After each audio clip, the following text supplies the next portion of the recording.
Hey, what's up, Kings? It's Mr.D, your AAMA facilitator, Manzanita Seed and community. I know we're all at home, we're going through some tragic times right now, but this is an opportunity for us to pull together and come through as a community. We want to pay tribute to the women in our lives, the queen in our lives. We acknowledge you. We're going to learn about Maya Angelou, the poet, the activist, strong black woman in our community. I'm going to share some information, a little piece of this documentary. I want you to take notes in your journal.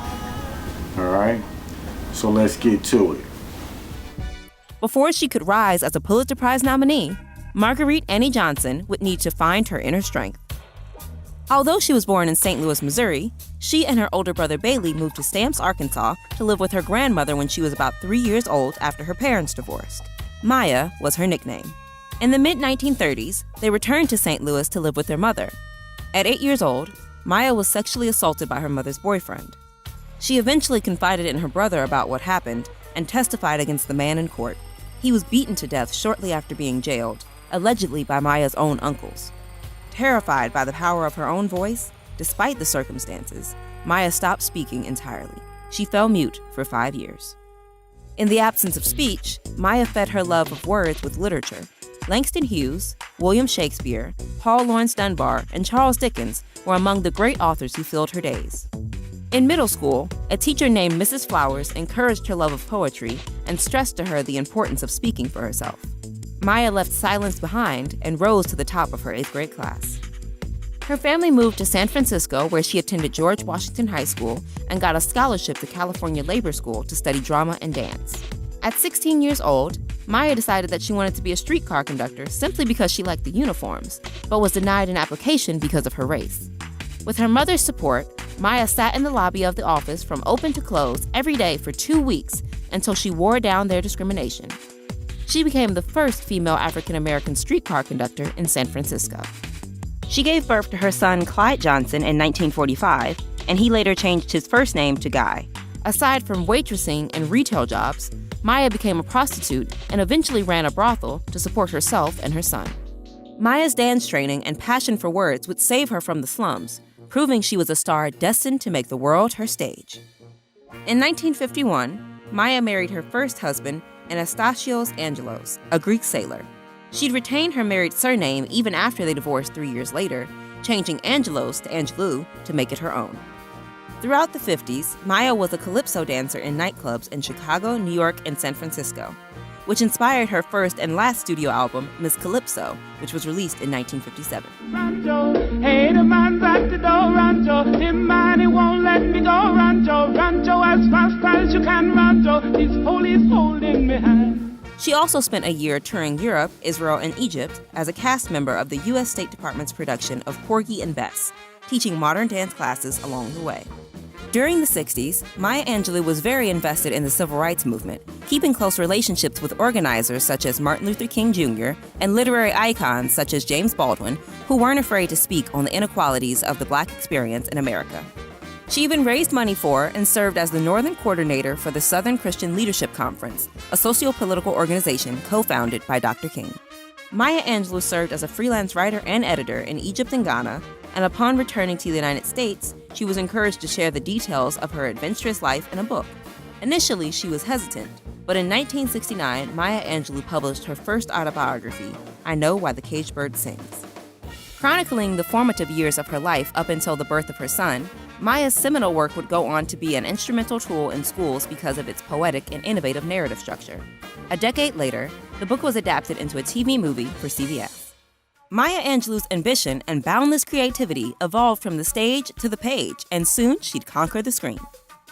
Maya first ventured in front of the camera in Calypso Heatwave, and as an uncredited dancer in the Academy Award-winning film adaptation of Porgy and Bess in 1959. I Loves You, Porgy, a popular song from the production, was recorded by Nina Simone and is considered her breakthrough hit. In March of 1972, her original screenplay, Georgia, Georgia, became the first screenplay written by an African-American woman to be produced as a movie. She briefly returned to the stage in 1973 for the Broadway play Look Away, which earned her a Tony Award nomination.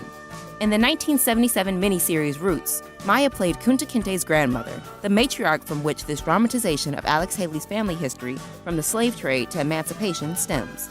Her next on-screen role came in 1993 as Aunt June in Poetic Justice, starring Janet Jackson and Tupac Shakur. Maya Angelou also penned the verses that made Justice poetic. Where water is not thirsty and bread loaf is not stone. I came up with one thing, and I don't believe I'm wrong, that nobody can make it out here alone. Some of her later appearances in front of the camera include Moesha, Sesame Street, and Medea's Family Reunion. Maya Angelou's directorial debut, Down in the Delta, premiered in 1998. She became one of the first African-American women to join the Directors Guild of America. This film was also one of Esther Roll from Good Times' last roles before she passed away only 3 months after it premiered. Maya published 7 autobiographies in total, each spanning distinct chapters of her life. She also won Grammy Awards for the spoken word recordings of On the Pulse of Morning, Phenomenal Woman, and a song Flung Up to Heaven. February 15, 2011, former President Barack Obama honored Maya Angelou with the Presidential Medal of Freedom. On May 28, 2014, Maya Angelou passed away in her home in Winston-Salem, North Carolina. Maya Angelou was a woman of many, many talents, but it's her breathtaking poetry that has earned her global respect and fame. From President Bill Clinton's inauguration to the 1995 Million Man March in Washington, her words were often called upon to touch and inspire millions. Hope you enjoyed that documentary about Maya Angelou. She was a remarkable woman. And with that being said, we're going to have our song of the day, Dear Mama, by one of my favorite artists, Tupac Shakur. So please enjoy, Dear Mama. Alright, we have a very important message. I know it's hard times on everybody. OUSD does have some resources, so check it out. Our nutrition services team will be out at 12 schools across the city, handing out our grab-and-go meals for students on Monday and Thursday mornings. Students and their families can pick up multiple days' worth of breakfast, lunch, and supper from 8 a.m. to noon, plus the Alameda County Community Food Bank is handing out groceries. This program is free to all OUSD students and all local children 18 and under. The 12 locations are in Northwest and West Oakland, Sankofa Elementary School, West Oakland Middle School, and Hoover Elementary School. In Central Oakland, Oakland High School, and Garfield Elementary. And in East Oakland, schools are Brett Park Middle School, Life Academy, and United for Success. Coliseum College Prep Academy, Madison Park Upper, Fremont High School, Castlemont High School, and Elmhurst United Middle School. Please come pick up meals for your students. Alright, so Thank you. You heard the resources there. We do have some teachers out picking up those resources for you. I know Mr. Todd is definitely being a great hand at that over at C. Please leave comments in the comment section. Thank you for tuning in. Y'all have a good day, and I will see you later.